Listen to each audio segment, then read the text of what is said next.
So about a year and a half ago, fresh out of college with a surprisingly decent degree in marketing and a shiny new certification in Google Analytics, I landed what I thought was my dream first real job, junior SEO specialist at a boutique digital marketing agency called Apex Digital Strategies. Sounds legit, right? Smallish company, maybe 15 people. The office was cozy, like a bit too cozy. Think mismatched furniture someone's grandma donated and a persistent smell of burnt coffee. But hey, it was a job in my field. My boss, let's call her Brenda, not her real name, obviously, but she radiates big Brenda energy, interviewed me. She was probably in her late 40s, always impeccably dressed in power suits that looked like they cost more than my monthly rent, nails done, perfect blonde helmet hair. She talked a big game about synergy, disrupting the digital landscape, and leveraging organic growth. I ate it up. I was young, naive, and desperate to impress. The first few weeks were okay.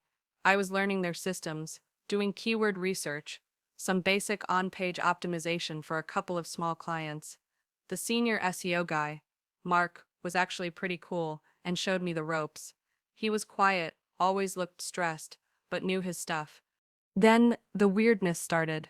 Small stuff at first. Jake, honey, could you be a dear and just make a fresh pot of coffee? The clients will be here soon, Brenda would coo. Even though there was a perfectly functional coffee machine and she was closer to it. Sure, no problem, Brenda. I'd chirped, eager to be a team player. Then it was Jake. The trash in the main office is overflowing. Could you just take it out to the dumpster? Maintenance only comes once a week, and it's starting to smell. Again? Sure, Brenda. What was I gonna say? No, this escalated rapidly. Jake, sweetie, my printer's jammed. Can you take a look? You young people are so good with technology. I'm an SEO specialist, Brenda, not Geek Squad. Jake, the ficus in the reception area looks a bit droopy. Could you water it? You've got such a green thumb, I can just tell. I've killed every succulent I've ever owned. Jake, I'm swamped. Could you run down to that artisanal sandwich place and grab me a vegan gluten-free avocado toast with extra sprouts? Here's 20. Keep the change. The place was a 15-minute walk each way, cutting into my actual lunch break. My actual SEO work started piling up. Mark would ask me for reports, and I'd be struggling to finish them because Brenda had me picking up her dry cleaning. It's on your way home, right? So convenient. Or trying to assemble a new IKEA bookshelf for her office. My hands are just too delicate for these Allen keys, dear. I tried to talk to her once. Brenda, I'm a bit concerned I'm not getting enough time to focus on the SEO tasks for Client X. The deadline for their Q2 audit is approaching, and I've spent a lot of time on other office matters. She gave me this pitying smile. Oh, Jake, it's all about being a team player in a small company like ours. We all wear multiple hats. Besides, these little things, they help the office run smoothly, which ultimately benefits everyone, including our clients. Think of it as contributing to the overall synergy. Synergy. That damn word. The intrigue part, well, that started subtly too. Brenda was always having these hushed, intense phone calls in her office. Sometimes in a language I didn't recognize, maybe Spanish or Italian. She'd emerge looking flustered or smug. She also had a lot of off-site client meetings where she'd leave dressed to the nines, carrying a very expensive-looking designer handbag that seemed out of place for our usual client base, mostly local dentists and plumbers. She'd come back hours later, sometimes smelling faintly of expensive perfume and champagne. One time she asked me to print out some spreadsheets for her. Confidential, Jake. Eyes only. And shred them immediately after I'm done. They weren't client-related. They were lists of names, offshore bank acronyms, and large sums of money. I only got a glance, but it was enough to make my stomach clench. When I asked super casually, "New high-value client, Brenda?" She just gave me a sharp look and said, "Just focus on the printing, Jake." Mark, the senior SEO, started looking even more stressed. He'd avoid eye contact with Brenda. Once I overheard them arguing in her office. Muffled voices, but I caught phrases like unrealistic projections, "Where is this money coming from?" and Brenda's sharp, "That's none of your concern, Mark. Just deliver the results I expect." A week later, Mark was gone. Brenda announced he'd decided to pursue other opportunities. No farewell party, no card, nothing. His desk was cleared out overnight. His departure meant even more work fell on me. including the stuff Brenda thought he should have been doing, on top of my existing gopher duties. The other day, it hit a new low. Brenda had one of her important clients in. A guy who looked more like a B-movie heavy than a business owner. Slicked back hair, cheap suit, too much gold jewelry. They were in her office for hours. When he left, the reception area, which is right outside her door, smelled vaguely of cigars, even though it's a non-smoking office. After he was gone, Brenda poked her head out. "Jake, darling, could you be an absolute lifesaver and just freshen up my office a bit? Mr. Giovanni can be a bit robust in his presence, and the ashtray needs emptying." I went in, there was an overflowing ashtray on her desk, despite the NO smoking signs everywhere. The whole room stank, and on her otherwise pristine white carpet, there was a fresh, dark, muddy footprint, like someone had stepped in actual mud, in the middle of a sunny, dry week. So, I'm scrubbing a damn footprint off Brenda's carpet, trying to air out the cigar smoke, all while my keyword analysis for a major client is overdue, and I'm thinking, what the actual F is going on here? This isn't an SEO agency, this is something else. And Brenda isn't just a bad boss, she's into some shady crap. I can feel it, the designer handbag meetings, the weird spreadsheets, Mr. Giovanni, Mark's sudden disappearance. I'm pretty sure the SEO agency is just a front, or at least a very convenient way for Brenda to launder something, or meet with shady people without raising too many eyebrows. And I'm the schmuck who cleans up the evidence, literally. I'm starting to document everything, taking pictures of the ridiculous tasks she gives me, saving weird emails, trying to remember dates and times of her meetings. I even managed to fish one of those confidential shredded spreadsheets out of the special shredder bin she keeps. Don't ask, it involved waiting till she left and a very tense few minutes. It's mostly confetti, but some pieces have enough on them to look highly suspicious. Account numbers, names I don't recognize next to large figures. I need this job, or at least I did. The experience on my resume is crucial, but every day feels more compromised. I'm also a little scared. If Brenda is involved in something heavy, what happens if I piss her off, or she thinks I know too much? Mark vanished pretty quick. So Reddit, what's my play here? Do I confront her? Probably a terrible idea. Do I go to the authorities? With what? Shredded paper and a story about cigar smoke? Do I just quit and run for the hills, and chalk this up to the worst first job experience ever? I'm losing sleep over this. And I still have to pick up her organic kale smoothies tomorrow. WTA if I accidentally spilled coffee all over her confidential files next time she asks me to handle them. Or if I just walked out mid-kale smoothie run. Help, I'm in way over my head. Update 1. Holy crap, Reddit. The response to my last post was overwhelming. First off, thanks for all the advice, support, and the surprisingly numerous stories of your own Brendas. Misery loves company, I guess. A lot of you said, document, lawyer up, get out. And trust me, I've been trying on all fronts. So after my last post, I took a lot of your advice to heart. I started being meticulously careful. I downloaded a voice recording app on my phone, the kind that can record discreetly. I haven't used it for any direct conversations yet, still figuring out the legality of that in my state, one-party versus two-party consent, yada yada. But I have managed to catch some snippets of Brenda's loud phone calls when she leaves her office door ajar. More of those hushed, intense conversations, sometimes in that foreign language. I ran a snippet through a translation app. It's definitely Italian, and the words I could make out were things like shipment, delay, port, and payment confirmed. Yeah, not exactly typical SEO jargon for Apex digital strategies.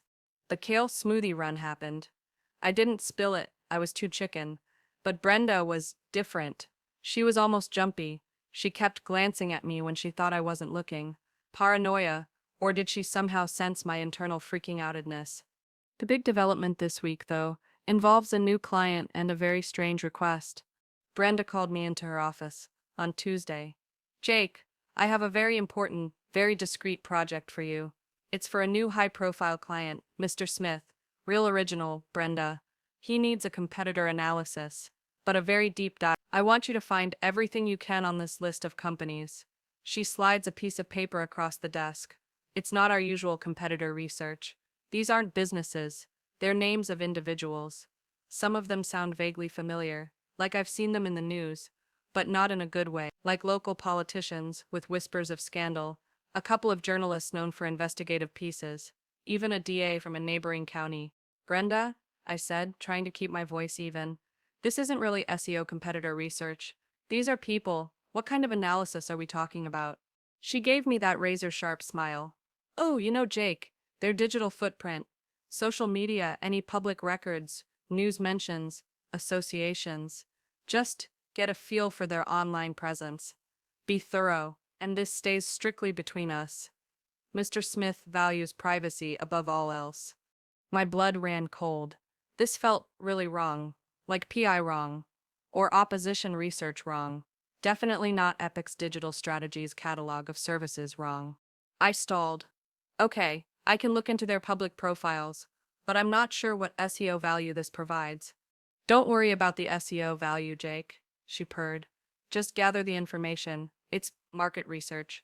For a very specific market. I spent the next 2 days feeling like I was wading through toxic sludge. Googling these names brought up a mix of official bios, news articles, some quite damning about alleged corruption or shady dealings, and very sparse social media for most. It felt gross. I compiled a very surface-level report, mostly links to public news articles, and handed it to her. I made sure to keep a copy of her request, and my intentionally vague report. Brenda barely glanced at it. Good start, Jake. Now for phase 2, Mr. Smith also needs technical assistance. He has some old hard drives he needs data recovered from. He's worried they might be corrupted. He's going to have them couriered over. Can you handle that? You're so good with tech. Hard drives. From Mr. Smith. Containing God knows what, about God knows who from that list. Alarm bells weren't just ringing. They were a full-on siren concert in my head. Brenda, I said, my voice a bit shaky. I'm an SEO specialist. I do keyword research, analytics, on-page optimization. I don't do data recovery from potentially compromised hard drives. That's a specialized field. What if I damage them? What if they contain sensitive material I shouldn't see? Her eyes narrowed. The friendly facade dropped completely. Jake, are you saying you can't do this? Or you won't? Because in a small company like ours, versatility is key, and Mr. Smith is a very important client. We wouldn't want to disappoint him. The threat was unspoken, but hung heavy in the air. Disappoint Mr. Smith, and you disappoint Brenda, and we all saw what happened to Mark. This is where the real cliffhanger of my week comes in. Reddit. The courier arrived yesterday afternoon. Not a regular FedEx guy. This was another Mr. Giovanni type. Big, silent sunglasses indoors. He handed me a heavy, locked Pelican case. No paperwork. Just a curt nod and he was gone. Brenda waltzed over. Ah, excellent. The drives. Just pop that open, Jake, and get to work. Mr. Smith is eager for an update. She handed me a small, tarnished key. I looked at the case. I looked at Brenda. I looked at the key. My hands were sweating. What the hell is on those drives? And what happens if I look? What happens if I don't? I told Brenda I needed to prepare my workstation and download some data recovery software. A lie, I wouldn't know where to start safely. She bought it, for now. The Pelican case is currently sitting on my desk, locked. It feels like a bomb. I haven't touched it. I spent the rest of the day pretending to work on it, mostly just staring at my screen in a cold sweat, while actually frantically Googling lawyers specializing in whistleblower protection and employment law. I also did something else. Remember that shredded spreadsheet I fished out? I painstakingly pieced together a few more legible bits. One of the names on it, next to a very large sum of money in what looks like a Swiss bank code. It's one of the names from Mr. Smith's list. A local councilman who's been under investigation for bribery. So I'm pretty sure Brenda isn't just running a side hustle or cooking the books. I think she's involved in something much bigger. Laundering money, blackmail, political dirt, all of the above. And those hard drives. I have a sickening feeling they contain the leverage, or the evidence. I have a consultation with a lawyer tomorrow morning before work. I'm terrified, but a lot of you said this was the only way. I can't just walk away now, can I? Not if this is as bad as I think it is. But what if the lawyer says I don't have enough? What if Brenda finds out I'm talking to a lawyer? The Pelican case is still on my desk, taunting me. I have to go into the office in a few hours and face Brenda, and that case. What do I do if she pushes me to open it today? I'm caught between a rock and a very, very hard place, full of shady hard drives. Update. All right, Reddit. Deep breaths.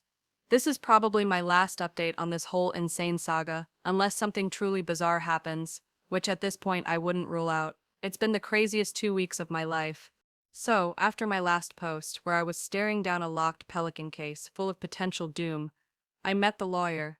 Best decision ever.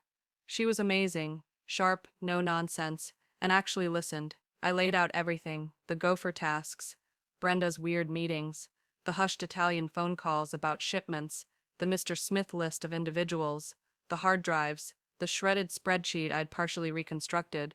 She raised an eyebrow at my dumpster diving skills, but didn't judge. Her advice was clear. Do not touch those hard drives. Don't open the case. Don't plug them into anything. If I did, I could be implicated or accidentally destroy evidence. 2. Document, document, document. Continue what I was doing. Dates, times, specifics. 3. She would help me prepare a formal report to the authorities. She mentioned a few agencies that might be interested, starting with the local PD's white-collar crime unit, and possibly even the FBI given the potential financial and interstate elements. Those offshore bank codes were a big red flag for her. 4. Start looking for a new job. Immediately, I felt a sliver of hope for the first time in months. Back at the office, the tension was insane. Brenda kept asking about the hard drives. Any progress, Jake? Mr. Smith is getting impatient. I fed her a line about needing specialized decryption software and compatibility issues. I said I'd ordered some adapters and was waiting for them to arrive.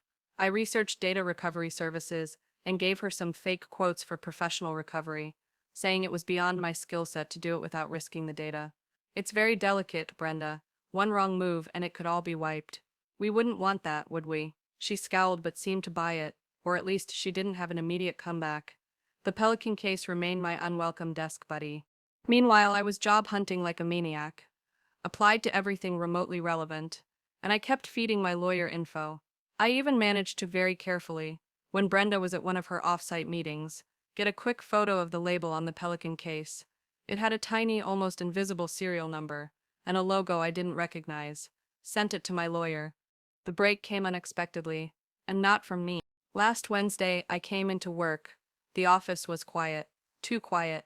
Sarah from accounting, who always looked terrified of Brenda, was white as a sheet. There were two serious-looking people in suits, not Brenda's usual clients, talking to Miss Henderson, the actual owner of Apex Digital Strategies. Mr. Henderson is this older, mostly absentee guy, who I think just liked the idea of owning a hip digital agency, but largely let Brenda run it. He looked like he'd seen a ghost. Brenda's office door was closed. About an hour later, Mr. Henderson called me into the main conference room. The two suits were there. They introduced themselves. One was from the state's Financial Crimes Division, the other from the IRS Criminal Investigation. My heart hammered.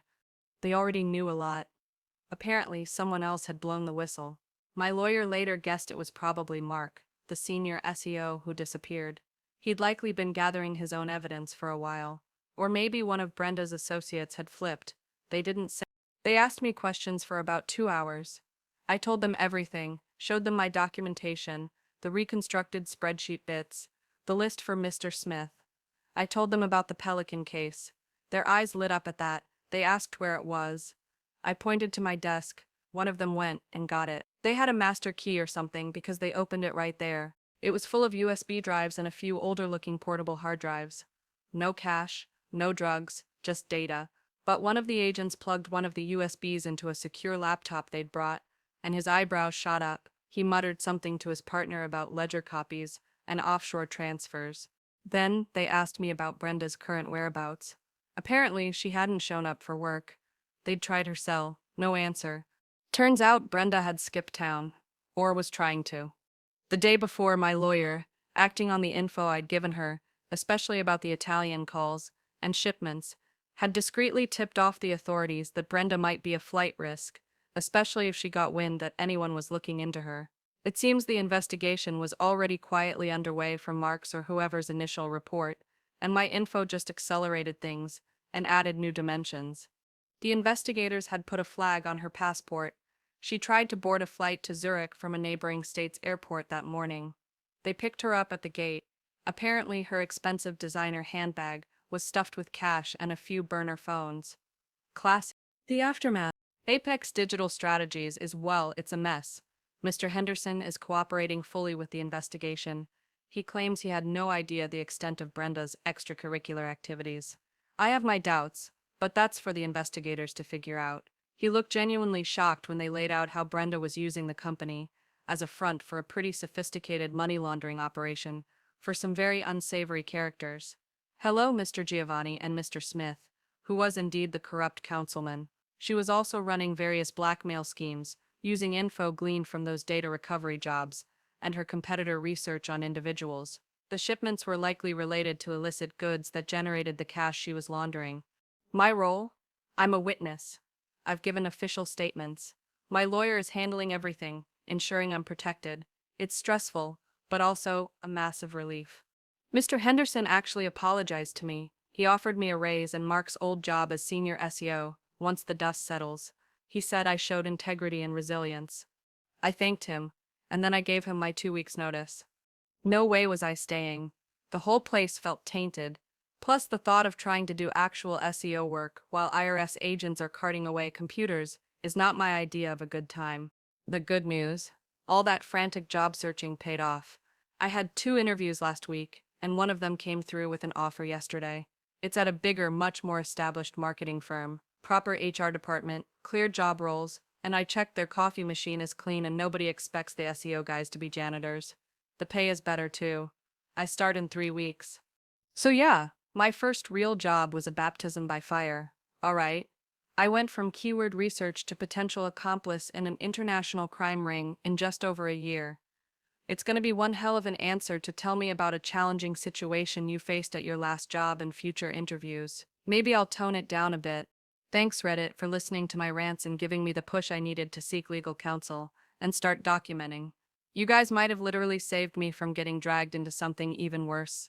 For now, I'm just looking forward to a job where organic growth refers to website traffic, not mold in the office fridge, and where the only shady characters I deal with are poorly optimized backlinks.